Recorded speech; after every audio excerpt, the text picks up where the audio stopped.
Newcastle United face Fulham at Craven Cottage on Saturday afternoon, and in this video we're going to be looking at a possible injury blow for Eddie Howe's side, how he might react to it, and also what this means for the team going forward as well. Let's get into it.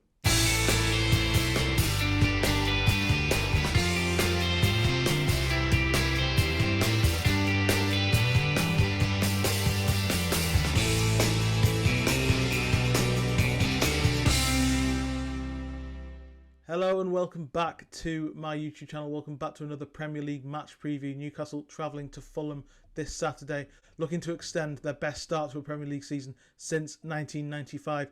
Amazingly so, given the lack of quality performances which we've talked about extensively on the channel in the last week or so. Performances are the barometer of true success and longevity. So I think Newcastle needs to come into this game confident about getting a result, but also the performance matters. They have got a big blow potentially though, as according to Craig Howe from the Daily Mail, Alexander Isak is a huge doubt for the game with a toe injury after coming off last week at Wolves with a nose problem. So it feels like very unlikely that Newcastle will start the game at Craven Cottage with Isak up front.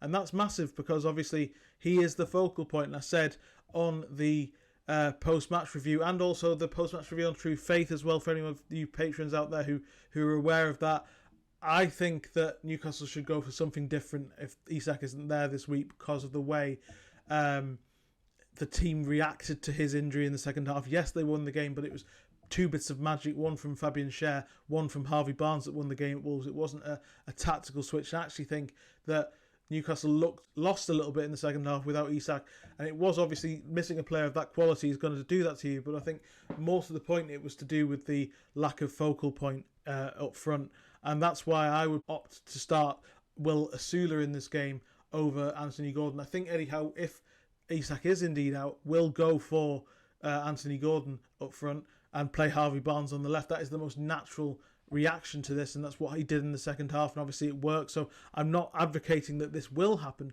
but I'm saying for me, the way that the team plays and the way that the importance that Isak has, not just in terms of his quality but also the style that he brings, linking up the play between the midfield and the wingers as he did in the first half for that Murphy chance at Molineux. I think Newcastle lacked that when Gordon went through the middle because he doesn't have that physical presence, he doesn't have that ability to connect the pieces together in the same way that Isak does, and Will Osula absolutely does have that as well. We've seen that in the Salah Cup, we've seen that at times at Sheffield United. The issue with Osula is that he doesn't have the experience and the goal record to sort of suggest that he can be a successor at this stage. But I think for what seems like quite a minor injury, I would be tempted to start with Osula and see how the style progression, because he is like Isak in the sense that he can run the channels, he can run in behind, he can hold the ball up, he can do a lot of things like that.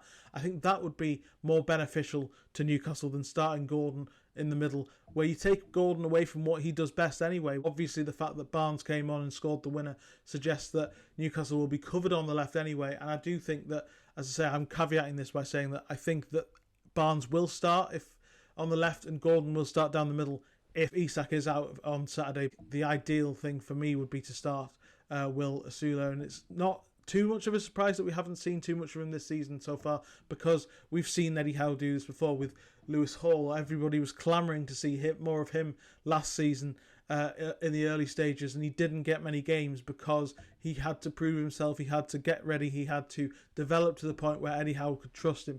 I think that's probably the same thing for Osula. That's why we didn't see him at Molineux, and it's probably why we won't see him at Craven Cottage. I fully understand that, but I'm just advocating for the focal point, the presence, the ability to run the channels and run in behind and give Fulham a physical battle that Gordon won't do. And I think you can have the best of both worlds, because you can start Gordon on the right or Barnes on the right and Gordon on the left and have Osula up front, because Murphy didn't do much last week. He hasn't earned his place, in my opinion.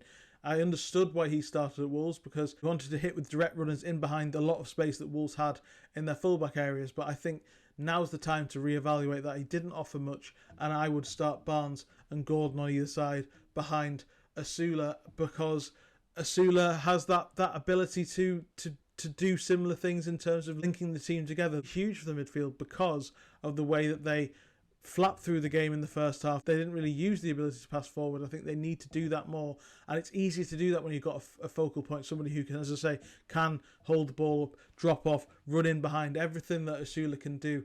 He doesn't have the goal record. He isn't quite experienced enough. It would be a baptism of fire. I understand that, but I don't see how playing Gordon up front, taking him away from his strongest position, really offers enough. He hasn't shown in any of the games that he's played down the middle, and that's why Newcastle were so keen on signing a long-term solution to this third striker thing. I understand that it's probably a little bit too soon again, but for me, the focal point issue, the fact that he has got that physicality would make the difference for me. That's why I would start Will Osula over Anthony Gordon, or Anthony Gordon on the left, Barnes on the right, whatever the makeup was. That would be my front three rather than Gordon down the middle. I do expect Gordon to start down the middle, and I expect Barnes to start on the left and Murphy to start on the right at Creighton Cottage. But it is a huge shame that Alexander Isak is out, because we're now seeing this test of Eddie Howe when Isak and Wilson are out. What does he do? And he still opts for Gordon because Osula isn't quite ready in his mind. And I think you've got to throw him in at some stage. And I know that this is very similar to the Lewis Hall situation. There's no better opportunity because Fulham are a side that have only won once so far this season, conceded in every game they've played except a League Cup win over Birmingham. There's an opportunity, I think, to give Osula a run out that wouldn't impact the style, obviously the level and obviously the quality output. That will all suffer, but it will suffer anyway because Isak is such a good player. They're gonna have it is a huge blow to miss a player like that. But for me, the style and the approach and the consistency with that is more important than trying to move Gordon into a different position and trying to get the better players on the pitch. That's why I would, if pushed, start Osula up front on Saturday. But generally speaking, it is a huge blow that Isak is out of this game because of obviously his output. But obviously I think this has come a little bit too early for what Newcastle were hoping for. I think Newcastle probably expected Wilson to be back a little bit earlier than he has been, and also they were hoping that Isak wouldn't break down as soon as he has. This has exacerbated the current issue within the squad. They're still not ready to adapt without those two players. Osula is there, as I say, there isn't too much expectation on him, but in terms of knitting the team together, running in behind, the physicality, the style, keeping that consistency is more important as well. But Fulham come into this game, as I say, we've only won once in the league this season. They're currently 12th, I think, in the league, which is probably about par for the course. It's obviously still very early in the league season. Newcastle have a very good record, unlike at Molineux, at Craven Cottage in recent times. They won last season thanks to Bruno Guimaraes' goal. They've won 4-0 a couple of times. Obviously 2 seasons ago at Miguel Almiron's absolute wonder strike in October 2022 in a 4-0 victory. Fulham have struggled against Newcastle at Craven Cottage for a long time. They struggled against Newcastle generally for quite a while. There was an FA Cup win at Craven Cottage last season as well for Newcastle. So they go into this game with history on their side. They go into this game on good form as well. Obviously, the Isak injury is a huge blow. There are some unknowns in the fact that they're not playing well, and then losing a key player like Isak and losing that focal point could have a big impact on them.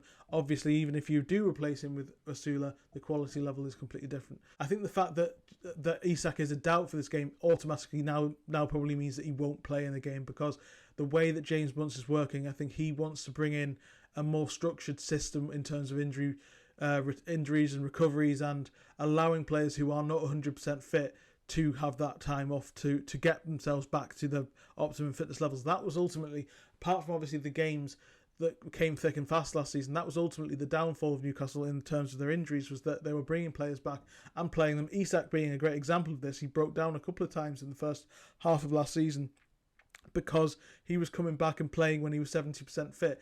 That will no longer fly under James Bunce. It's now priority, I believe, to have players not playing when they are, to try and get back to optimum fitness levels, and that might mean some short-term pain, and that might mean a tough decision. As I say, I do believe that Gordon will start down the middle, but I've laid my case on the table for Will Osula. Let me know in the comment section whether you agree or disagree with that as well. Fulham come into this game, as I say, in not great form. They're there for the taking. I believe that this is an opportunity for Newcastle to get themselves into a good position with another victory, keep that momentum going in terms of results? Can they then gain the momentum? Wimbledon in the cup to follow, then they've got Manchester City in the league. That's going to be the big test. That's going to be the one where they need to step up in terms of performance levels. Otherwise, they could be in a lot of trouble. If they play like they have done in recent weeks, they will certainly struggle to match Man City.